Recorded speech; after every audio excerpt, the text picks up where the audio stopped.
Faites des publications et voilà. Donc ça pour moi c'est pas possible, il faut qu'il y ait une stratégie qu'on appelle une ligne éditoriale. Plus on a un lien avec une communauté, et plus facilement on pourra vendre.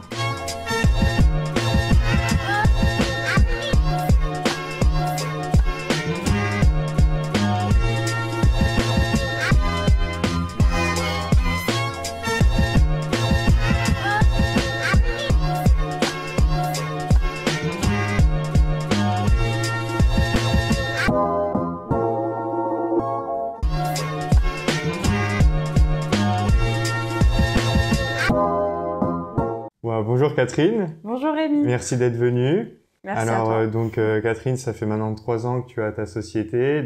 Tu accompagnes les entreprises dans le community management, aussi bien sur Facebook que sur Instagram. Tu nous en parleras un peu plus tout à l'heure. Mais avant tout, je voulais te demander, si tu étais un hashtag, lequel serais-tu? Oh, très bonne question. Je serais le hashtag peut-être happy, alors c'est pas le plus répandu, mais c'est le sentiment que j'ai tout le temps, le sentiment d'être heureuse à travers mon travail et dans le quotidien aussi, et d'apporter aussi cette touche de bonheur qu'on peut apporter lorsqu'on partage aussi de la connaissance. Donc c'est un hashtag qui me résumerait bien. C'est pas le plus populaire, mais c'est celui qui est bien C'est sympa. de la bonne humeur, quoi. Clairement. Tu aimes ce que tu fais, comme ton travail, du coup, ça te rapporte de la bonne humeur. Clairement. Et si tu étais une couleur, du coup? Le jaune, aussi convivial, chaleureux, bonne humeur, peps. D'accord, ouais, dynamisme. Clairement. Et c'est original, je crois que c'est la couleur où seulement 5% de la population française l'aime. Donc très atypique aussi. Bah écoute, pourtant, j'étais au courant, du coup voilà, il y a des sièges jaunes. C'est assorti. Jaune mou. Et si t'étais un animal? Un chat. Surtout un petit chaton, parce que c'est toujours inoffensif, ça va partout, ça a peur de rien. Et je pense qu'un chaton se prend toujours pour un bébé puma ou un bébé tigre, je sais pas trop, mais en force mentale ça a ça, et alors que c'est tout petit. Du coup, maintenant, est-ce que tu peux te présenter un petit peu, finalement, nous donner ton parcours? Bon, je l'ai déjà dit, t'es community manager. Comment t'en es arrivé là? Parce que t'as commencé finalement assez tôt. Tu t'es développé sur plusieurs plateformes. Tu fais des formations également. Voilà, comment t'en es arrivé là? Ok, alors depuis mes débuts d'études, j'ai toujours eu envie d'entreprendre.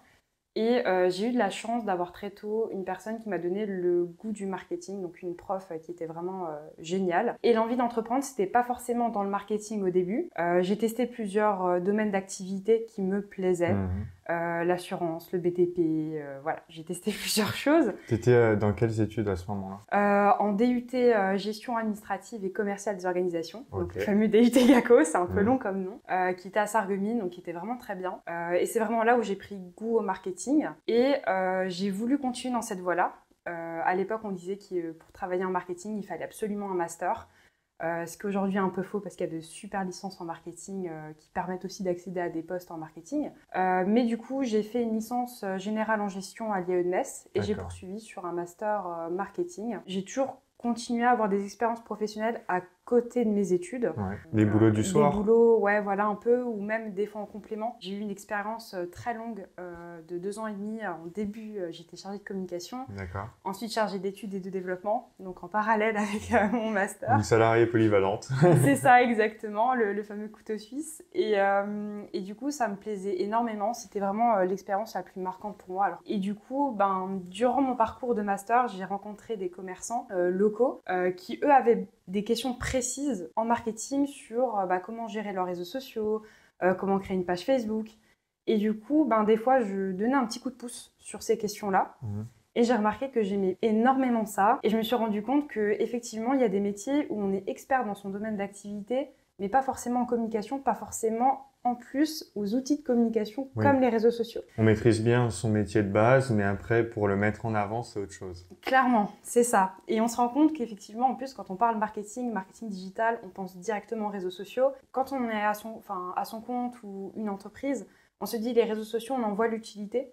On sait les utiliser à titre personnel et privé, mais par contre, professionnel, c'est plus compliqué. Du moment où on ouvre un compte pro, il y a des statistiques, on peut faire de la publicité, chose qu'on ne peut pas faire avec un profil privé ou personnel. Et du coup, on se rend compte qu'il y a un monde entre ce qu'on sait faire à titre personnel sur les réseaux sociaux et le faire pour son entreprise. Justement, j'ai une question. Des fois, il y a des entrepreneurs qui me disent moi, je suis assez âgé, je m'occupe pas des réseaux, mais je laisse cette partie-là à mes enfants qui sont pas forcément dans le marketing, justement, mais ils se disent, ils sont jeunes, ils savent comment fonctionnent les réseaux sociaux. Mais comme tu as dit, il y a la partie particulier et la partie privée, alors, enfin, la partie professionnelle. Ouais, clairement, j'ai souvent des personnes qui me disent, bon, ben, la formation, je sais pas trop, réseaux sociaux, est-ce que je la fais ou pas? Je demanderai à mes enfants ou à mes petits-enfants de m'expliquer comment fonctionnent les réseaux sociaux. C'est une bonne idée pour comprendre comment ça fonctionne, comment ça s'utilise et comprendre vraiment d'un point de vue de la cible du réseau social ce qui s'y fait, quelles sont les tendances. En revanche, quand on y est souvent jeune, là en l'occurrence enfants, petits-enfants, ils y sont à titre privé. Donc à titre professionnel, c'est autre chose parce qu'effectivement, un compte professionnel, il y aura des paramètres différents. Et ça, généralement, on ne peut pas trop se faire aider à moins d'avoir une personne dans son entourage qui gère aussi un compte professionnel parce que c'est très différent. Oui. Et c'est un outil marketing. Et souvent, les personnes qui disent oui, mais c'est simple. Alors, les personnes peuvent aiguiller sur les paramètres, sur comment créer du contenu, comment programmer, etc. Parce qu'on s'y retrouve un petit peu sur la plateforme. Mais pas forcément sur du contenu qualitatif, ou en tout cas du contenu qui convertit. Exactement, c'est ça. C'est Ok. exactement ça. Donc, tu étais en train d'aider un petit peu les entreprises en même temps que tes études, et tu t'es rendu compte que ça te plaisait énormément. Ouais. Et j'ai eu une personne qui m'a ramené mon tout premier client de fil en aiguille qui m'a dit, tiens, cette pizzeria-là, elle a besoin d'une formation sur les réseaux sociaux. Elle a besoin d'être aiguillée parce que ça pourrait lui ramener de la clientèle potentielle. Est-ce que tu es prête à le faire? Du coup, j'ai lancé mes statuts et je me suis dit c'est le moment de tester si ça plaît ou pas, si vraiment il y a des choses à faire. Et effectivement, cette formation-là, elle a été vraiment intéressante. J'ai vraiment pris plaisir à la donner. Ouais. Et de fil en aiguille, je me suis dit mon master se termine. Mon contrat, c'était un CDI job étudiant. Il était question de le poursuivre en CDI. Je me suis dit, il y a le choix de la raison, le choix de la passion. Et le choix de la passion a pris le dessus. Je m'étais dit, si je me lance pas maintenant, je le ferai peut-être pas. Et hashtag happy. Hashtag happy, hashtag happiness, hashtag voilà, on est très Je content me de lance. l'avoir fait. Le petit chaton s'est lancé. Yes, c'est ça. Donc, des personnes n'ont pas trop compris pourquoi je disais non à un CDI alors que ça me plaisait énormément, mes collègues me plaisaient, ce que je faisais aussi me plaisait. Mais j'avais peur de rentrer dans une routine au travail. Les entreprises, elles viennent te voir à quel moment?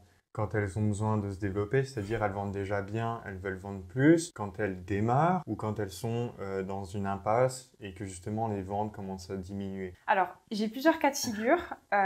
J'ai énormément de personnes qui se lancent à leur compte. Je fais partie d'un organisme de formation qui me confie souvent la partie gestion de réseaux sociaux pour des créateurs d'entreprises. Donc ça, c'est plutôt intéressant. Et j'ai aussi une autre type de clientèle qui, eux, se disent... Là, on sent que si on n'y va pas, c'est un petit peu une mort lente qui va nous attendre. Donc c'est la prévoyance en fait. C'est de la prévoyance parce qu'ils savent qu'aujourd'hui, les réseaux sociaux, c'est un incontournable en communication. S'ils n'y vont pas aujourd'hui, demain, c'est un manque en publicité et un manque en clients potentiels qui va se faire ressentir. Donc aujourd'hui, je trouve qu'il y a vraiment une grosse prise de conscience qu'on n'avait pas forcément il y a quelques années sur l'importance des réseaux sociaux. Aujourd'hui, quand je vais en clientèle, j'ai plus besoin de débattre sur pourquoi c'est important pour l'entreprise.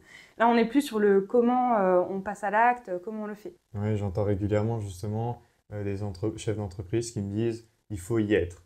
Après, la manière d'y être, combien il faut mettre, ça va varier énormément. Mais c'est vrai qu'il y a une certaine prise de conscience. Les gens ils se disent ok, il faut y aller. Et surtout, j'ai l'impression, tu vas me dire, mais plus on attend, plus il y aura un plafond élevé pour rentrer dedans. Parce que premier arrivé, premier servi. Par exemple, tu me parlais de pizzeria. En tant que client, on ne va pas suivre 45 pizzerias. Donc, c'est les premières qui ont été sur le marché qu'on va vraiment suivre. Clairement. Et il y a aussi cet enjeu du fait qu'une communauté, ça ne se construit pas d'un coup. Ça y va progressivement. Il y a des personnes qui me disent « Mais tiens, cette personne a 1000, 2000 abonnés sur leurs réseaux sociaux. C'est énorme, nous on stagne, on n'est qu'à 100, 200. » Sur certains réseaux sociaux comme Facebook, la taille d'une communauté grandit de 30% par an généralement. Donc ça prend du temps petit à petit de se faire connaître et c'est un travail de longue haleine et plus tôt on s'y prend, mieux c'est parce que plus on a une communauté et plus on va pouvoir gagner en visibilité petit à petit. Mais c'est un travail de longue haleine et souvent c'est dur des fois de rattraper le retard quand on se dit tiens tel concurrent il a grandi, sa communication marche super bien.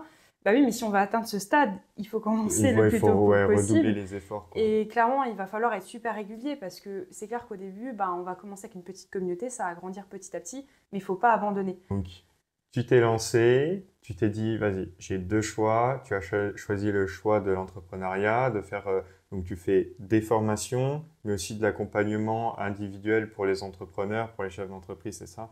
Exactement.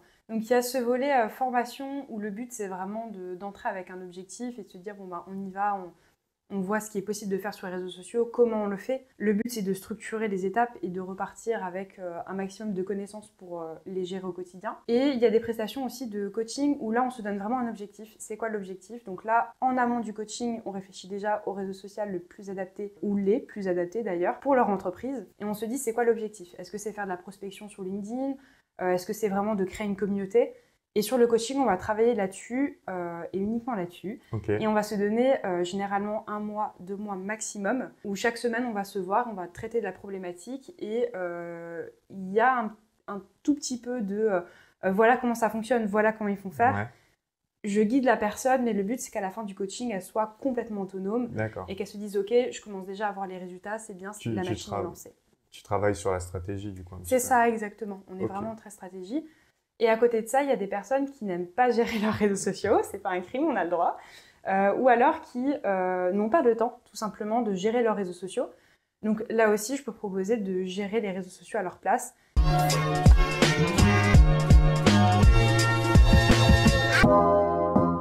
Mais là aussi, ça passe vraiment par une étape de stratégie, parce qu'on oublie souvent de dire que les réseaux sociaux doivent s'inscrire dans une stratégie.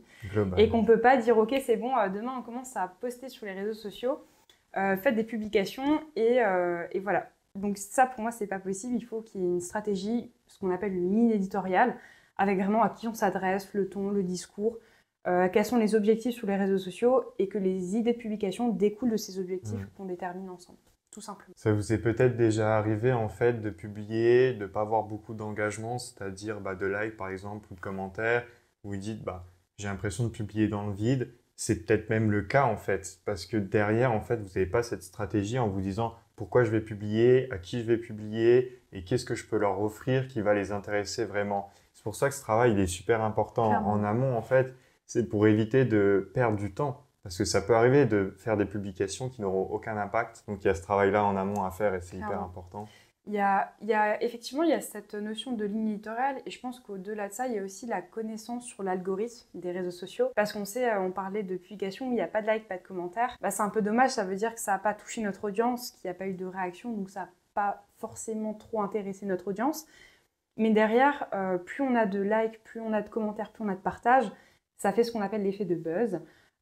Où on va gagner en visibilité parce que l'algorithme va comprendre qu'on gagne en visibilité. Oui.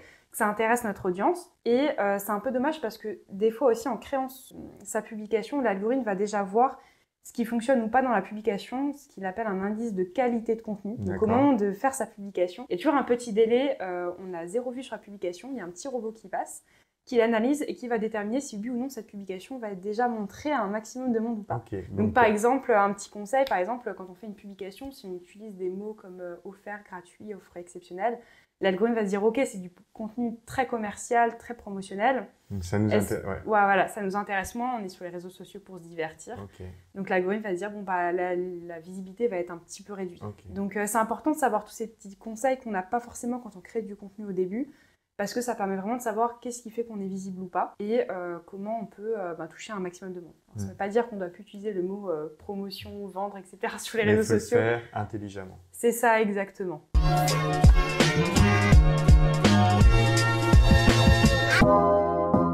Est-ce que tu peux un peu revenir, on a déjà parlé beaucoup sur le community management. Qu'est-ce que c'est? Est-ce que c'est juste faire des posts sur les réseaux sociaux? D'ailleurs, sur quels réseaux sociaux? Parce qu'il y en a plusieurs, il y a Facebook, il y a LinkedIn, tu en as parlé tout à l'heure. Ouais. Donc voilà, est-ce que tu peux nous refaire un petit point sur pour toi ce que c'est le community management? Alors effectivement, quand on parle de community manager, on pense vraiment à une personne qui gère des réseaux sociaux, qui ne fait pas grand-chose de ses journées parce que c'est facile, ce qui n'est absolument pas le cas.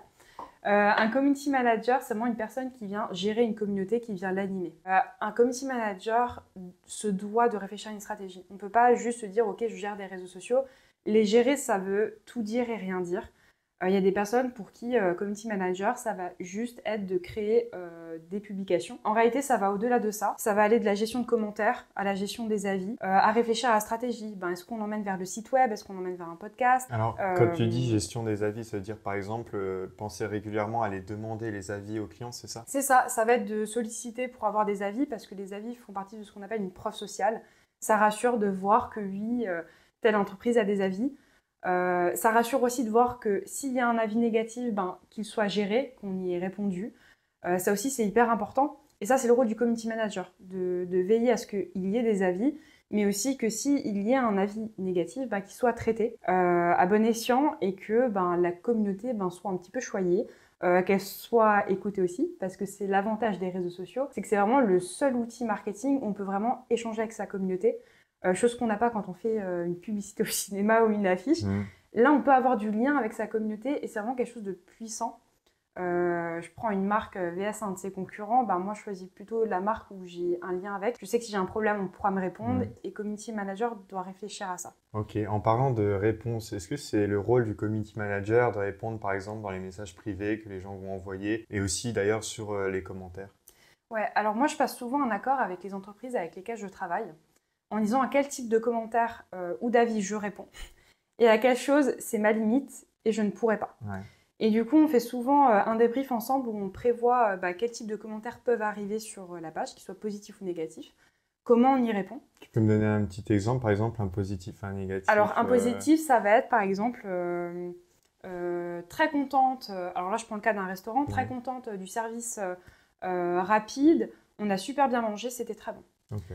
Donc là, je vais répondre par exemple, on est très bonjour, j'identifie la personne, merci pour ce retour, ça fait toujours plaisir. Le travail aussi, c'est d'en informer l'équipe. Je fais toujours un rapport de performance chaque mois et chaque mois, j'en informe l'équipe qui travaille de ce qui se dit aussi d'eux sur les réseaux sociaux ou en ligne. Et ça permet vraiment aussi des fois de motiver l'équipe. C'est hyper important. Et d'ailleurs, en petite anecdote, dans un précédent job, je faisais des photos alimentaires en cuisine. Et le fait que je passe des fois à l'improviste, faire des photos de plats, il y avait un effet positif sur la présentation des plats. Je voyais qu'en cuisine, il y avait un effort. C'est surtout parce que du coup, ils savaient qu'à tout moment, je pouvais prendre les plats pour les photographier. Et du coup, il y avait une volonté de dire, tiens, on a envie que ce soit beau. Et pour les clients et pour les photos aussi. Et du coup, il y avait un effort, je trouvais que ça avait un effet vraiment positif de dire, de temps en temps, je photographie les plats, ça va se retrouver sur Instagram. Là, en cuisine, on sentait qu'il y avait un petit effet boule de neige de positivité. #Happy. Donc c'est super intéressant aussi, l'importance aussi de partager les bons commentaires. Et à l'inverse, quand il y a des commentaires négatifs, je pars du principe qu'il faut toujours les traiter. Pas faire l'autruche. Clairement, que ce soit constructif ou pas. Il y a des commentaires des fois qui sont constructifs, légitimes. Quand on a un commentaire qui dit que le repas a été servi avec 45 minutes d'attente, que la serveuse a été un petit peu désagréable et qu'on n'a pas du tout apprécié cette ambiance, il est de notre devoir d'y répondre en disant qu'on s'excuse, qu'on est vraiment désolé de cette mauvaise expérience. Mais c'est aussi mon devoir d'en informer, cuisine ou le gérant, peu importe, mais d'en informer ce qui se passe pour éviter que le problème, que ça se reproduise. Et après, on a des commentaires non constructifs, où là aussi, le but, c'est d'y répondre, ce qu'on appelle les fameux trolls, donc vraiment les commentaires d'insultes qui sont pesants. Là aussi, c'est important d'y répondre pour montrer à sa communauté que oui, on a vu ce message. On peut préciser que pour autant, ça n'a pas sa place et qu'il y a une réclamation, on peut le faire. On est prêt à l'entendre, mais de manière calme et sans insultes, sans injures. Oui, justement, comment on répond à des insultes ou à des gens qui sont assez agressifs sur les réseaux et qui vont vraiment essayer de descendre la société? Est-ce que on répond un peu aussi du tac au tac? Tu m'as dit on reste un peu poli. Ouais, alors l'objectif c'est vraiment de répondre le plus rapidement possible. C'est hyper important. Dès qu'on voit ce message, il faut le traiter. Il ne faut pas laisser traîner parce que d'autres personnes vont voir ça. On n'a pas envie que ça parte en débat non plus. On n'a pas envie que ça parte en clash entre notre communauté qui nous adore, qui a envie de prendre parti pour nous. Il faut le traiter le plus vite possible. Donc du coup, imaginons c'est juste une insulte. Une insulte, point. Rien d'autre. D'accord. À ce moment-là, moi, ce que je fais, c'est juste préciser que bonjour et j'identifie la personne. Aucun souci Encore là-dessus. Une fois. J'identifie pour l'interpeller pour qu'elle sache que je lui ai répondu. Et je lui dis, nous ne comprenons pas ce message injurieux. Pour nous, ce type d'insulte ou d'injure n'a pas sa place sur notre réseau social. Si vous avez une réclamation, n'hésitez pas à nous contacter, que ce soit sur Messenger ou par mail ou par appel téléphonique. La personne, en général, les trolls récidivent. Ils reviennent. Ils reviennent. S'ils récidivent sur la même publication en commentaire, n'y répondez plus. Vous avez fait la part de votre boulot, vous savez que c'est pas fondé, sinon la personne ne continuera pas avec des insultes, elle vous dirait ce qui va pas concrètement. Et moi personnellement, en tant qu'utilisatrice, si je vais sur une page et que je vois qu'une personne insulte, que la marque ou l'entreprise a fait l'effort d'y répondre en se disant s'il y a un problème, n'hésitez pas, et que la personne continue, je me dis l'entreprise ou la marque a fait l'effort d'y répondre, c'est la personne qui est vraiment déconnante. Oui, et puis il y a un risque d'escalade aussi. Si on répond, il va répondre. Oui, voilà, et en plus ça sera non productif parce que la personne n'est pas dans l'optique d'échanger, elle est juste là pour incendier, donc ça sert à rien. Donc il faut gérer les commentaires rapidement, les avis clients. Il y a d'autres choses à gérer justement quand on est community manager. Oui, alors il y a tout ce qui est partie stratégie.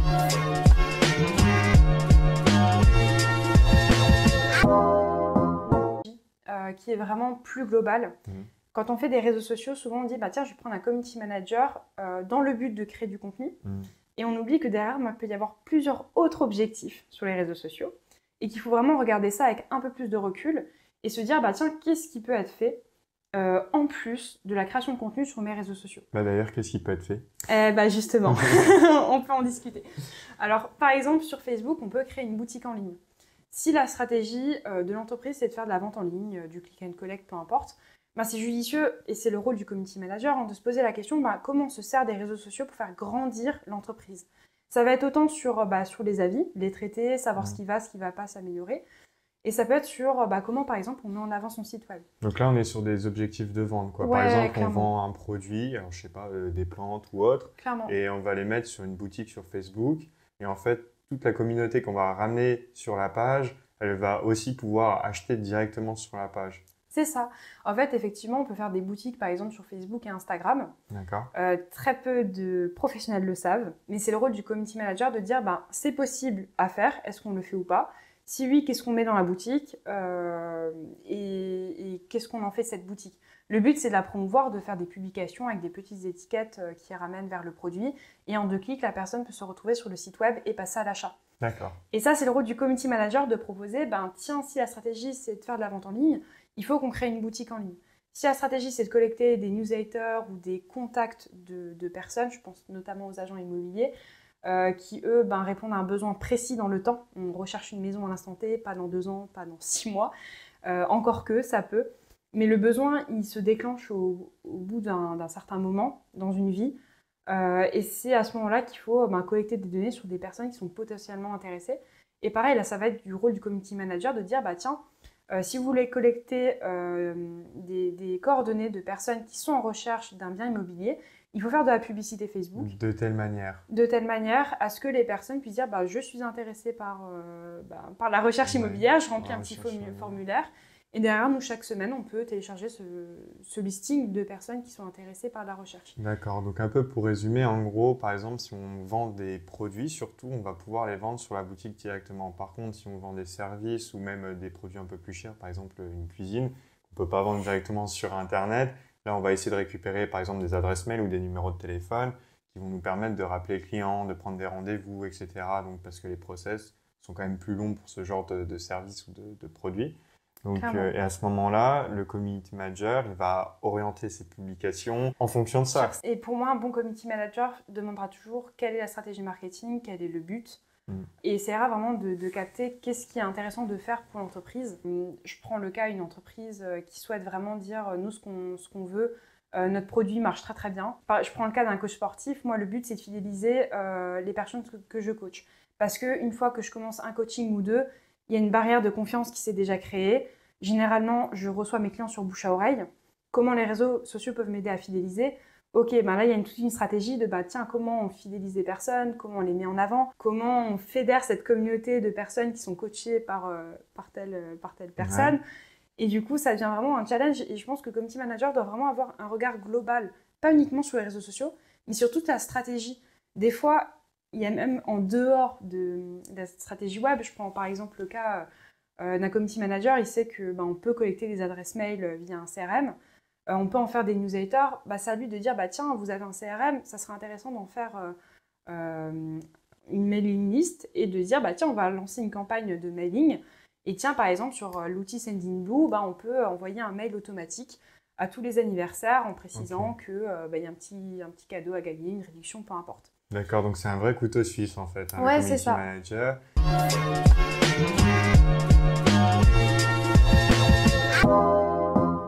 Et Tu me parlais de coach sportif. Justement, je voulais reprendre quelques exemples. Enfin, j'ai des photos de sociétés que je vais te montrer. Ouais. Et je voulais que tu me dises justement comment ces sociétés-là peuvent utiliser le community management pour se mettre en avant. Donc du coup, la première photo, c'est un coach sportif qui est présent donc, dans une salle de sport. Donc, je voulais savoir justement dans les deux cas comment il pouvait se mettre en avant, autant le coach sportif que d'ailleurs la salle de sport. Ouais, alors c'est intéressant dans ta question, il y a déjà une réponse très intéressante qui est double. C'est qu'effectivement, il y a la partie se faire connaître et animer sa communauté. Il y a un peu les deux. Il y a faire connaître qui il est, pourquoi il a fait ce métier, ses diplômes aussi, parce que c'est rassurant de savoir qu'on n'est pas coach sportif parce qu'on court tous les 4 matins. Rassurer sur la nutrition, pourquoi on fait ça. Si on est coach sportif, c'est que forcément on a un sport qu'on préfère ou vraiment un sport qu'on aime énormément et pour lequel on a eu envie d'aider les personnes à se dépasser eux-mêmes. D'accord, donc ça va être déjà se trouver une spécialisation, Ouais. montrer en quoi on est légitime, parce que c'est vrai que c'est un bon exemple, je pense, le coach sportif, mais c'est une profession où on peut avoir un peu de tout. Et les gens n'ont pas forcément confiance, du coup, au premier abord, parce qu'ils se disent, il y en a 40 des coachs sportifs, ils font tous un sport précis, on ne sait pas trop si... Ouais, c'est ça. clairement. Et je pense que c'est hyper important de rassurer sur le diplôme, la spécificité, pourquoi cette personne est motivée à coacher aussi. C'est aussi important de savoir, il y a des coachs qui vont être énormément dans la performance, le dépassement de soi. Et il y a d'autres coachs qui vont dire non, le sport, ça peut être cool, Ok. ça peut être tranquille, on peut avoir des résultats tranquillement. Et selon ses objectifs personnels de pourquoi on a envie de faire du sport, c'est bien de cerner aussi quel est le mood et vraiment l'état d'esprit du coach et comment il va travailler. Ça, c'est hyper important aussi. Et de cette manière, en fait, il va attirer les clients dont il a envie aussi. Clairement, c'est ça. Il faut que ça colle aussi parce qu'effectivement, si c'est une personne un peu pantouflarde, qui dit ouais, je dois perdre du poids, mais j'ai envie de faire du sport, mais tranquillement, si le coach est OK avec ça en disant moi j'adore accompagner des personnes qui veulent aimer le sport et je suis prêt à vraiment leur faire aimer le sport avec des exercices simples mais qui aura de l'efficacité derrière, pas de souci. Mais si c'est un coach qui dit moi j'ai vraiment envie d'entraîner les sportifs qui veulent vraiment se dépasser, tout déchirer parce qu'ils ont déjà fait du sport auparavant, plus il va communiquer sur le dépassement de soi, plus il va montrer que lui c'est ce qu'il adore, que c'est ce qu'il fait dans son quotidien en tant que coach et dans ses séances personnelles, et plus il va s'attirer forcément effectivement des clients qui vont adorer ça. Ça vous est sûrement déjà arrivé d'avoir des clients que vous vous dites ces clients-là, je les aime pas pour une simple raison, ça correspond pas en fait au service que vous proposez. Et vous dites, je comprends pas, j'attire que ce type de clientèle, alors que j'aimerais tellement avoir plutôt ce type de clientèle-là. Clairement. Et en fait, le community management, ça va aider justement à bien délimiter, mettre des barrières et dire, nous, c'est surtout ces gens-là qu'on va viser. Et donc, légitimité, objectif, type de clientèle et aussi du coup la vente, comment ils peuvent s'en servir pour vendre un peu mieux Ouais, alors moi ce que je conseille, c'est Alors, pour vendre, il faut donner envie. Montrer les bénéfices de si vous faites du sport, voilà les bénéfices, voilà ce que vous allez acquérir. Après, il y a énormément de coachs sportifs et j'ai eu le cas il n'y a pas longtemps, on m'a dit tiens, moi je suis coach sportif, je donne beaucoup de conseils sur TikTok, Facebook, Instagram, mais j'ai l'impression de ne pas vendre. Pourquoi ? Oui, mais si on commence à donner des conseils sur des exercices à faire, les personnes vont juste s'abonner pour regarder des exercices à faire. Ce ne sera pas du tout le même type de client. D'accord. Une personne qui veut vraiment regarder des vidéos courtes pour faire des exercices courts chez lui, ne se fera peut-être jamais coacher ou ne franchira peut-être jamais la salle de sport parce qu'il se sent capable et les ressources de le faire seul. Alors, tu lui proposes quoi à ce moment-là Moi, je préconise plutôt pour un coach sportif d'axer sa communication sur le mindset. Ouais. Vraiment sur l'objectif de presque des citations, ça peut être des idées de publication, mais ça peut être des citations sur les bénéfices, sur comment y aller. Et tout ce qui va s'entourer du sport, parce que forcément, quand on commence à être coaché, on a envie que tout le reste suive parce qu'on prend le pari sur nous-mêmes. Donc du coup, c'est hyper intéressant de se dire, tiens, je vais commencer à donner peut-être des conseils sur l'alimentation, sur le matériel, sur tout ce qui tourne autour du coaching, mais pas forcément de donner des exercices physiques à faire chez soi. Parce que si on donne des exercices, c'est des gens qui peuvent se débrouiller en autonomie, alors que nous, on cherche des gens qui ont besoin d'être accompagnés. Clairement, c'est ça. Pour la salle de sport, du coup, c'est un peu pareil ou... Ouais, pour la salle de sport, alors là, coaching comme salle de sport, ce que je recommande vraiment, c'est d'axer aussi la communication autour des utilisateurs. De vraiment montrer des personnes qui ont réussi à perdre du poids en 6 mois, 1 an, de vraiment donner d'échanger, par exemple, dire quels sont vos conseils à vous pour perdre du poids, quels sont recettes favorites? Quelles sont par exemple, vos recettes favorites avec du flocon d'avoine? Quelles sont vos recettes favorites dans un apéro pour éviter de prendre du poids? Donc interagir avec la communauté et leur donner de l'importance. Ouais, c'est ça. Et surtout faire en sorte que la communauté s'habitue à interagir entre eux. Je prends le cas, il y a des personnes qui ont décidé de faire des programmes sportifs comme Alexa Challenge qui est très populaire sur Instagram. Je vous invite à consulter si vous êtes coach sportif. Qui a décidé de faire un programme sportif téléchargeable comme un e-book. Et sa communication ne concerne uniquement, mais vraiment uniquement, si on va sur Instagram, il n'y a que ça. Il n'y a que des publications d'avant-après de personnes qui ont perdu du poids. Sur un programme bien précis, donc les gens, quand ils vont chez elles, ils savent en fait à quoi s'attendre. Clairement. Et ce qui est assez intéressant, c'est que dans ces publications, la communauté se fédère d'elle-même. En fait, c'est ça qui est incroyable, c'est qu'on voit des personnes avec des avant-après. Il y a plein de personnes qui disent « Moi aussi, j'ai été coachée, ça a marché pour moi, félicitations, bravo ». Et je trouve ça super important parce que les personnes se sentent valorisées. Ce qui est fort, c'est que les personnes, après, quand on va leur dire comment tu as fait pour perdre du poids, les personnes ne vont pas dire « j'ai suivi un programme ». Ils vont dire « j'ai suivi ce programme-là ». Regarde leur communauté, il y a plein de gens qui ont aussi perdu du poids. Et du coup, il y a plus de chances aussi qu'ils mettent en avant le programme de Alexia plutôt qu'un autre programme. Voilà, donc si vous êtes coach sportif ou même coach en général, là, vous avez pas mal de conseils déjà pour vous y mettre.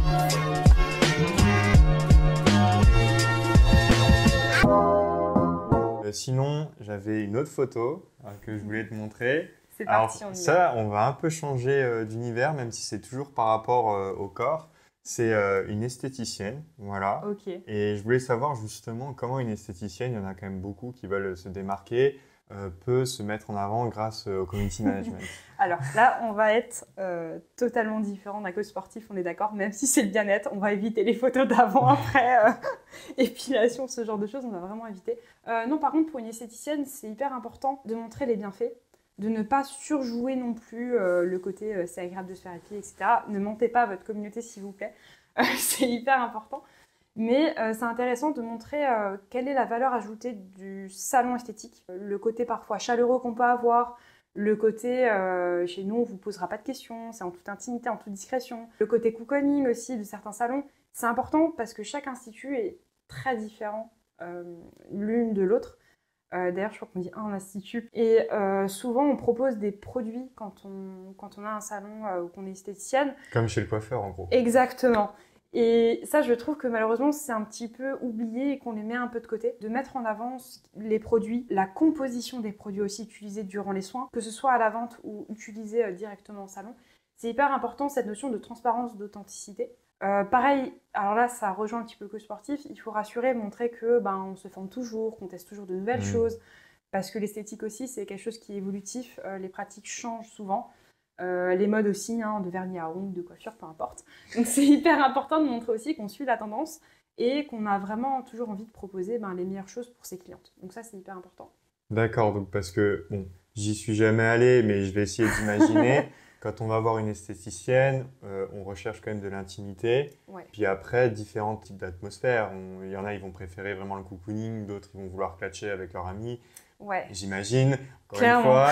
Et du coup, c'est vraiment bien de faire transparaître ça sur les réseaux sociaux parce qu'on en a déjà parlé, mais on va avoir la clientèle par rapport aux publications qu'on a. C'est ça, exactement. Donc, montrer qui sont les esthéticiennes qui sont présentes, si on est plusieurs. Essayer de personnaliser ça, qui est vraiment un lien, qu'on sache quelles sont les esthéticiennes, quel est leur prénom. On n'est pas obligé de savoir toute leur vie privée, mais savoir qui peut être présente. Il ne faut pas avoir peur de montrer ça. Dans tous les cas, si je passe dans le salon, je vais voir qui est présent dans le salon et de montrer aussi effectivement l'ambiance, le salon, à quoi il ressemble. Se mettre en avant, vous allez peut-être perdre quelques clients qui vont se dire ça c'est pas pour moi, je préfère plutôt ce type d'atmosphère. Mais au final, c'est pas grave parce que c'est des clients peut-être qui vous auraient mis des mauvais avis, qui n'auraient pas été totalement satisfaits. Alors que si vous vous mettez bien en avant, vous allez avoir des clients qui vont vraiment apprécier ce cadre-là. Il vaut mieux savoir à quoi ça ressemble avant d'y aller pour effectivement éviter une déception. Donc au niveau des objectifs, on peut avoir par exemple la prise de rendez-vous et la vente de produits, c'est ça? Ouais, c'est ça. Alors là, on soulève un point hyper important, c'est que là aussi sur Facebook par exemple ou sur Instagram, on peut avoir un onglet, au lieu d'avoir au-dessus du j'aime le s'abonner, c'est un petit bouton d'action qu'on peut changer.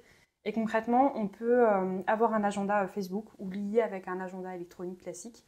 Et du coup, on peut prendre rendez-vous avec l'institut directement depuis Facebook.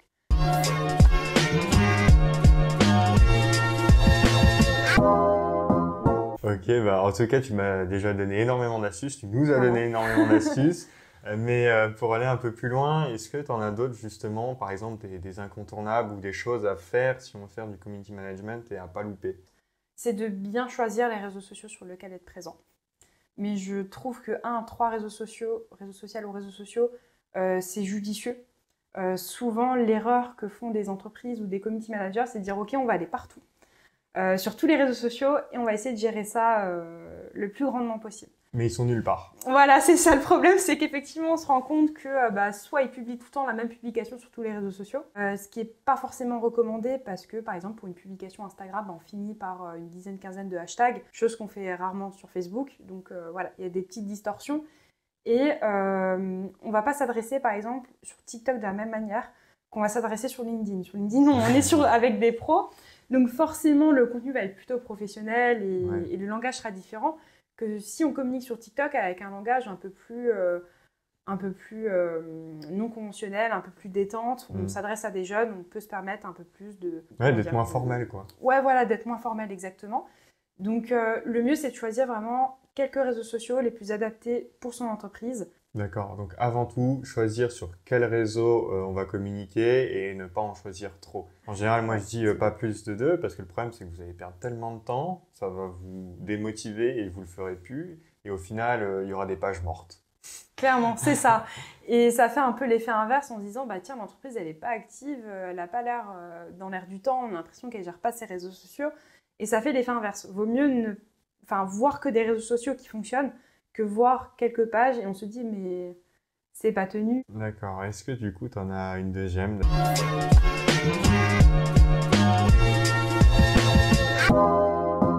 astuce pour les chefs d'entreprise? Ouais, alors sur les réseaux sociaux, justement, quand on parle de marketing digital, on pense aux réseaux sociaux et on pense à utiliser les réseaux sociaux pour vendre ou alors se faire connaître. Ça fait partie de 2 objectifs parmi les 5 sur les réseaux sociaux. Alors effectivement, on peut utiliser les réseaux sociaux pour vendre. Et je pense que tu vas être d'accord avec moi, c'est que si on fait que de vente sur les réseaux sociaux, on se désabonne. Si moi demain je fais que des publications en disant mon coaching coûte autant, réservez votre place, au bout d'un moment vous allez vous dire ça m'apporte rien, c'est que commercial, je me désabonne. Clairement. Ouais, donc à éviter, les utilisateurs sont là pour se divertir, il ne faut pas oublier que vendre c'est ok. Mais il ne faut pas faire que ça. C'est comme ceux qui viennent toquer à vos portes. Ouais, bonjour, est-ce que vous voulez acheter ça, ça? Non, là, t'es chez moi, je suis tranquille, j'ai pas envie. Ou ceux Même qui si je respecte ce métier, mais... Et voilà, donc ça, c'est la première remarque, le premier objectif. Le second, c'est faire connaître. Donc là, c'est faire connaître les produits, ce qu'on fait. Mais il ne faut pas aussi oublier de tout ce qui est possible de faire. Faire connaître les coulisses de l'entreprise, faire connaître les compétences, pourquoi on a choisi de proposer ce service, est-ce qu'on est passionné. Et enfin, on a 3 autres objectifs qui sont souvent oubliés. C'est animer sa communauté. Vraiment, comme je disais avant, les réseaux sociaux, ça permet vraiment d'échanger avec sa communauté, chose qu'on n'a pas avec d'autres supports, d'autres médias. Donc, il faut vraiment chercher à poser des questions, interagir avec eux, créer un lien. Plus on a un lien avec une communauté, et plus facilement on pourra vendre auprès d'elle, parce que ce lien, il sera unique. Ça peut être un lien affectif, mais c'est surtout un lien de confiance dont je parle. Donc, animer sa communauté, ça va être poser des questions, avoir leur retour sur un produit, un service, leur demander leur avis. C'est ce qu'on appelle l'engagement. C'est ça, exactement. On va chercher l'engagement, c'est-à-dire des interactions avec sa communauté, effectivement. Parce qu'une communauté engagée, c'est une communauté qui aura plus de chances de convertir, c'est-à-dire soit d'acheter, soit de donner son adresse mail. Et du coup, le quatrième? Le quatrième, du coup, c'est l'innovation. On a des entreprises qui se lancent, ou alors qui existent depuis un bon bout de temps, qui ont envie de lancer un nouveau service, qui parfois aimeraient juste changer de logo, changer le nom de leur marque, de leur entreprise. Ça, c'est intéressant parce que des fois, on se dit, on le fait dans l'espoir que ça plaise à nos clients potentiels. Dans le fait aussi que derrière, il y ait vraiment un retour sur investissement. Et du coup, ça peut être intéressant de dire, tiens, je profite de ma communauté, je vais les sonder pour savoir ce qu'ils en pensent. Alors, ça a 2 effets bénéfiques. Le premier, c'est d'avoir des réponses qui concernent vos clients potentiels ou des personnes qui aiment ce que vous faites. Parce que tout simplement, on ne s'abonne pas à une page par hasard. C'est qu'on est intéressé, client potentiel ou client actuel. Et en plus, l'effet bénéfique, c'est se dire, tiens, en tant que client ou client potentiel ou personne qui adore le service ou le produit proposé, je me sens écoutée dans le choix. Et je trouve ça intéressant parce qu'une fois que le choix sera fait, on va se dire, tiens, il y a un sentiment de fierté de dire, tiens, moi j'ai contribué, j'ai choisi exactement ce logo-là, ce changement, où j'ai pu indiquer que l'horaire d'ouverture qui m'intéressait le plus était celui-ci. Et du coup, le cinquième? Le cinquième, c'est celui dont personne ne pense, mais qui est plutôt pour les cabinets de recrutement ou pour les entreprises qui sont vraiment plus grandes, qui ont souvent des besoins de recrutement. Et on oublie des fois de se dire, bah, tiens, on va mettre en avant les valeurs de l'entreprise, on va mettre en avant ce qu'on fait pour les salariés, notre manière de travailler. Et demain, bah, au moins, si vous postez une annonce pour recruter une personne ou un talent, vous êtes sûr que ça va matcher parce que la personne, en checkant vos réseaux sociaux, en allant les voir, bah, elle va sentir un petit peu l'ambiance de travail, les valeurs, ce qui se passe un petit peu dans les coulisses. Ça la motivera ou pas à postuler. Mais au moins, si ça la motive pas à postuler, bah, tant mieux. Au moins, ça évite d'avoir une personne qui n'est pas du tout dans les mêmes codes de votre entreprise ou dans les mêmes valeurs. Et à l'inverse, ça peut donner envie à des jeunes talents de se dire, ah bah tiens, l'entreprise là, je rêve de travailler là-bas. Ça a l'air super intéressant ce qu'ils font. Et ça colle avec ce que j'ai envie de faire dans mon quotidien. Ça fait un premier tri déjà en plus. Ouais, clairement. Mais j'ai un super exemple là-dessus. En ce moment, il y a beaucoup d'entreprises qui ont du mal à recruter, par exemple dans l'assistance à la personne ou dans le bâtiment. J'ai le cas d'un client. Et du coup, c'est peut-être de cette manière-là que vous allez pouvoir vous mettre en avant par rapport à vos concurrents. Parce que clairement, en ce moment, il y a un manque d'employés. Clairement. Et voilà, bah, comme on va aller chercher des clients, on va aller chercher des employés et Facebook ou en tout cas même tous les réseaux sociaux, ça peut aider. Ok, donc ça c'était les 5 objectifs qu'il faut avoir en tête quand on va communiquer, comme ça on se dit est-ce que je fais plutôt ça ou ça.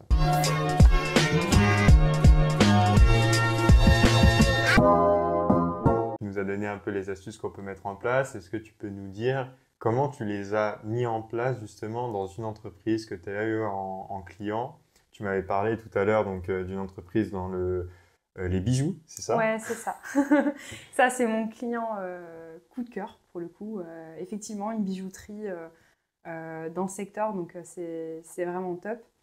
Avec eux aussi, il y avait le challenge des fêtes de fin d'année qui est arrivé.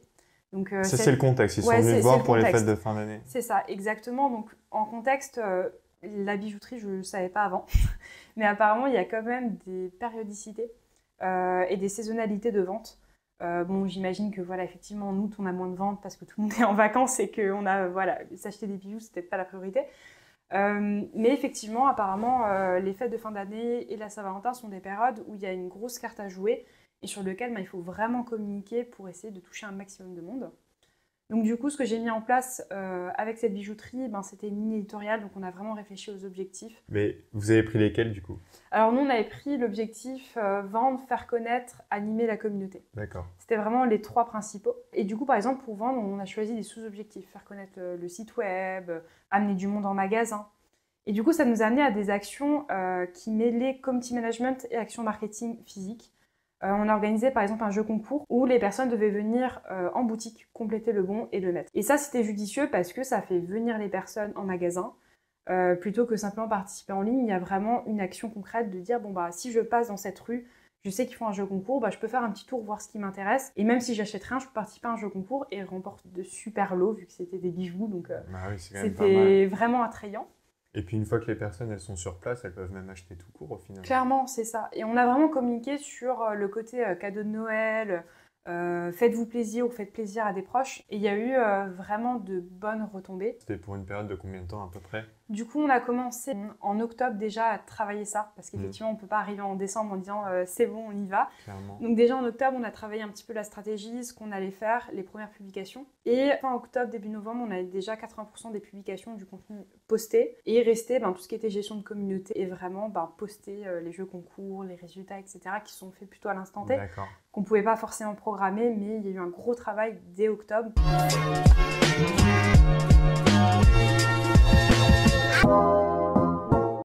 Merci Catherine pour ton exemple avec la boutique de bijoux.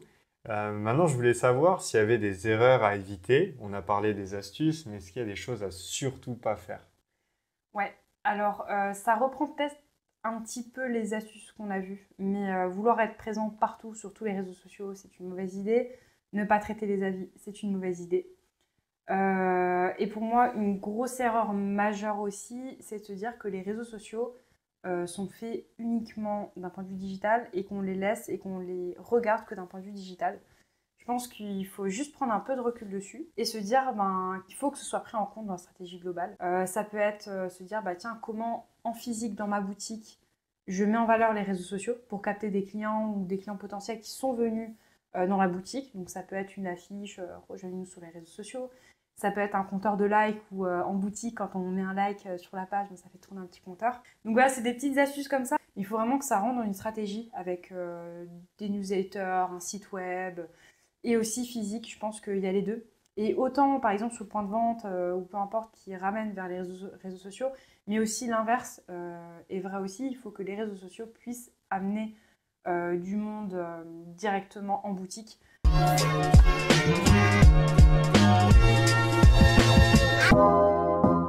Comment tu vois, toi, l'avenir des réseaux sociaux? Alors, on peut en citer quelques-uns, Facebook, Instagram, TikTok, LinkedIn. Comment tu vois leur avenir dans le futur, notamment vis-à-vis du community management? C'est une question super intéressante qui revient souvent. D'autant plus qu'on a TikTok qui monte en flèche. Beaucoup de personnes disent que Facebook est mort. Mais en fait, je pense qu'il y aura toujours une émergence de plateformes. Ça, je sais que ça va continuer à aller comme ça. C'est très difficile pour un réseau social d'être inondé de personnes d'un coup. C'est un chemin qui se fait petit à petit. Avant TikTok, ça s'appelait Musical.ly. Il y avait déjà énormément d'utilisateurs en dehors de l'Europe. Ce que tu veux dire, c'est-à-dire que là, actuellement, il y en a déjà qui sont en train de monter en puissance, Voilà, qu'on ne connaît pas. Et un jour, ils vont percer, on dira, ah, le nouveau TikTok, mais ça fait déjà 10 ans qu'ils sont en place. Exactement. On va se rendre compte qu'il y a plein de petites applications qui existent, qui sont vraiment sympas. Je pense qu'aujourd'hui, ceux qui créent des applications, notamment des réseaux sociaux, ont conscience qu'il faut investir, ça c'est sûr, pour gagner des utilisateurs. Mais aujourd'hui, on ne peut plus dire qu'il y a juste un ou deux réseaux sociaux qui existent et c'est tout. Il y en a une multitude. Je pense à TikTok, je pense à Twitch par exemple, qui est une plateforme où des personnes peuvent se filmer en train d'échanger, en train de jouer aux jeux vidéo. En live, en direct. C'est ça, exactement. Et je pense qu'on risque encore d'être un peu surpris sur l'évolution des réseaux sociaux. Moi, je mise beaucoup sur TikTok. Je pense que c'est le réseau social à surveiller. Alors, pour l'instant, il y a une communauté très jeune sur TikTok, mais je pense que ça va évoluer, un peu comme Facebook a évolué. C'est-à-dire que là, pour l'instant, on a des jeunes qui postent un peu de tout. Des entreprises qui commencent à arriver. Il y a déjà des grandes marques comme Nike, ou même toi, oui, qui est présent sur TikTok. C'est vrai. Mais du coup, on commence à avoir des entreprises dessus. Et je pense que du moment où des entreprises vont arriver sur le réseau social, que les parents vont s'y mettre, parce que leurs enfants y sont aussi, ça va faire un peu comme l'effet Facebook, où tout le monde va se retrouver sur TikTok. Donc je pense qu'il y a une réelle carte à jouer. Les entreprises qui postent du contenu ont beaucoup de visibilité, beaucoup plus que sur d'autres réseaux sociaux. Et du coup, les retombées, forcément, elles sont beaucoup plus grandes. Ouais. Donc TikTok, c'est peut-être le pari à faire très prochainement. Pour ces prochaines années, sachant que ça fait 2 ans quand même à peu près, c'est l'application la plus téléchargée au monde.